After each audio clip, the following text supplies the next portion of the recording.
All right, as we continue Southern California with gubernatorial candidate Caitlyn Jenner, we've had 4 years of Donald Trump. We have Joe Biden and Kamala Harris. Give me your assessment of those three people.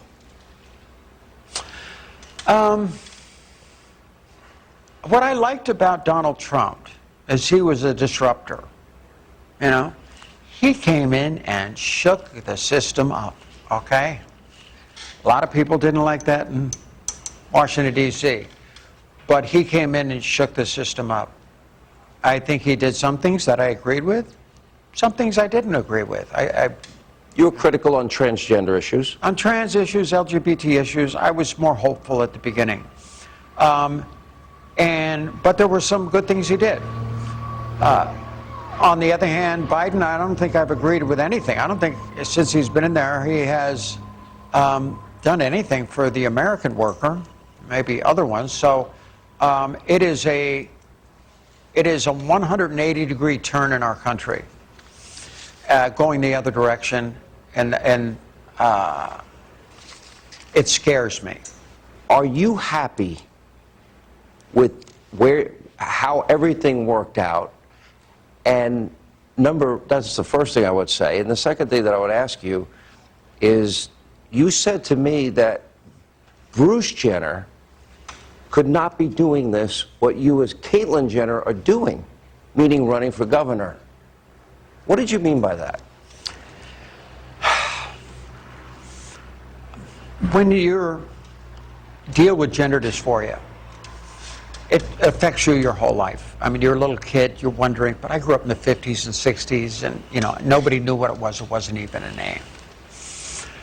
And so my whole life, I struggled with this issue. I snuck around. I wasn't honest with myself, a lot of times not honest with other people. And that all changed when I finally had my final conversation with God. I talked to all my children. I raised all my kids, 65, 64, 65 You have amazing years. kids. Raised all my wonderful children, love them to death. Successful? They've all done very well. Yes, they have. But discussed with all my children, but the last thing I had to do was sit down with my pastor. Because if anybody has any issues in their life that they're struggling, and everybody does, everybody's got stuff they have to deal with. And if they have any faith in their soul whatsoever, they sit there and they go, God, why'd you do this? Why is this issue for me of identity in my head 24 hours a day, every day, 365 days out of the year?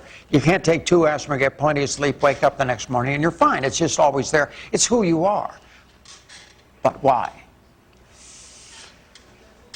And so this question was always in my heart. And I sat down with my pastor, and you know what? I thought, is there a reason for this? Am I doing the right thing?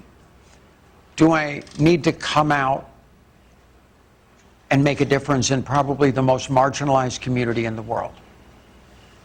After long thought, I said, you know what?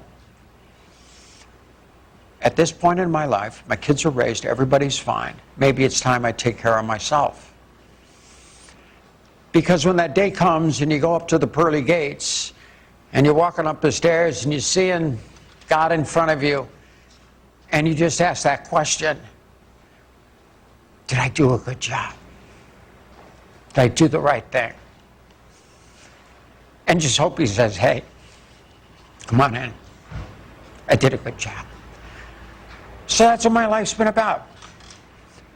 I'm just trying to be myself, and I can be myself now. I couldn't do it before because I have too many secrets in my book, Secrets of My Life. I got all my secrets out. I have no secrets anymore. And I just wake up and be myself all day. But I still feel like I'm doing the right thing. And that's the most important thing. Yeah, and I think when I get up there that day, hopefully I'm in. Caitlyn Jenner, thank you for being with us. It was my pleasure. Always a pleasure to talk to you, Sean. Good to talk to you. Good to see you again. Now, we're going to go find my plane around the corner. I'm going to take you for a flight. I'm going right, wheels up any minute. All right. All right. Thank you for your time. We do wish you nothing but the best. We're going to follow this race closely. Final thoughts from California as we continue.